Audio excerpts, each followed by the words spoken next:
c'est Chantal Roberge Dupuis. Pour que tu me reconnaisses, oui, je suis ton infirmière, je suis ta péricultrice, je suis ta nounou, puis je suis aussi tuteur pour certaines personnes. Bien sûr, ça c'est à reviser, puis c'est à vérifier, mais dans le besoin, dans mes capacités de pouvoir t'aider, te guider, je suis disponible. Donc, c'est la deuxième vidéo ce matin.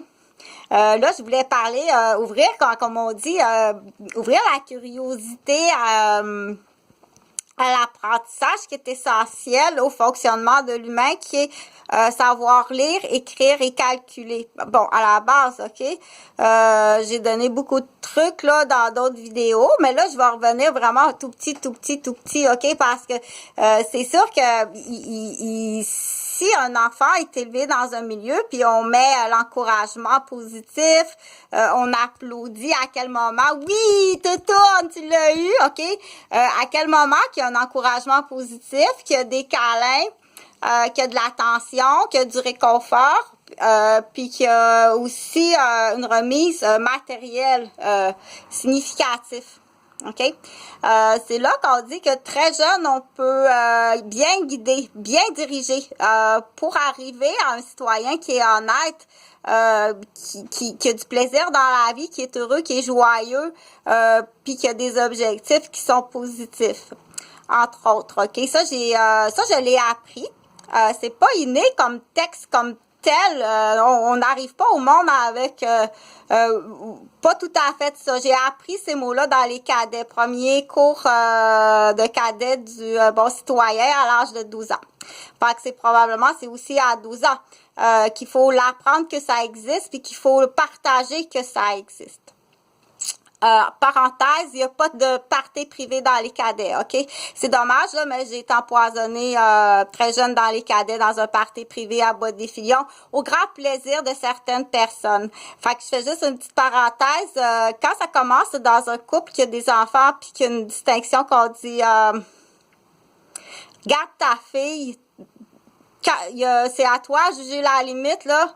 Surtout quand il y a deux enfants ou un enfant ou ton fils. Quand ça commence ton fils ou ta fille, déjà, il y a une division qui est pas le fun, OK?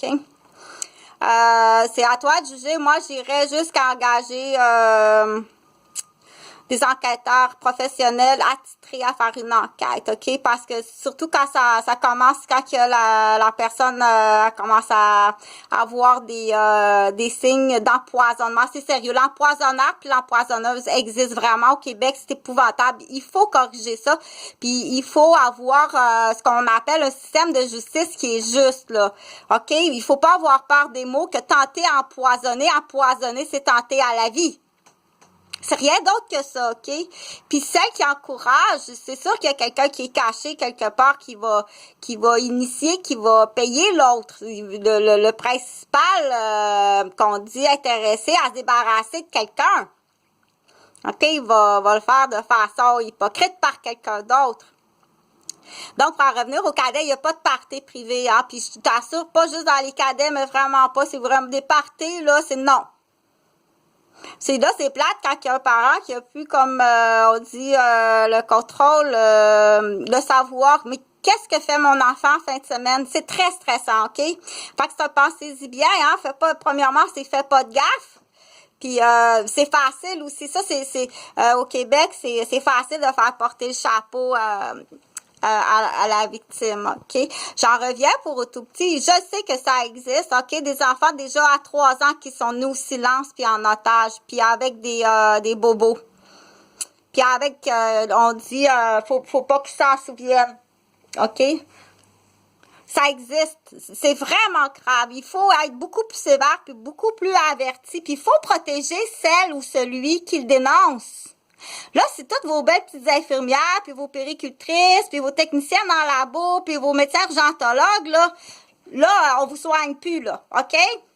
Tu veux pas que je te soigne sur le plancher parce que je vois tes bêtises puis tes secrets, mais puis après ça, là, t'arrives à l'hôpital, tu soigner mon bobo. OK? Là, c'est parce que il y a ce qu'on appelle un code de discernement.